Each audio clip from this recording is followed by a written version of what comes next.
Deputy commissioner ज़िला कुरंगी मसूद भुट्टो की ज़ेर सदारत ईद उल अज़हा के हवाले से अहम इजलास मुनक्किद हुआ। इजलास का मकसद इदारों की जानिब से ज़िला कुरंगी में ईद उल अज़हा के हवाले से इंतज़ामात का जायज़ा लेना था। इजलास में चारों assistant commissioner, chairman municipal commissioner, director Sindh solid waste PTA, water board, GANSU members, peace committee, police और दीगर मुतल्लिक़ा अफसरान ने शिरकत की।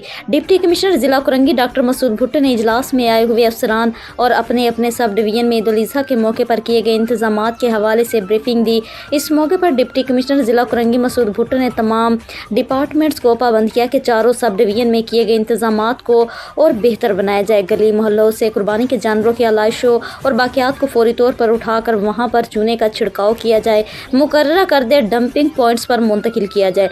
मजीद इनका कहना था कि सफाई सुथराई का खास ख्याल भी रखा जाए। डिप्टी कमिश्नर ज़िला कुरंगी डॉक्टर मसूद भुट्टो ने रॉयल न्यूज़ TV के chief reporter doctor Javed Mahmood Arai से भी खसूसी गुफ्तगू करते हुए बताया कि ईद के तीनों दिन तमाम अफसरान और स्टाफ अपनी अपनी हाजिरी को यकीनी बनाएंगे। बासूरत दीगर इनके खिलाफ सख्त एक्शन लिया जाएगा।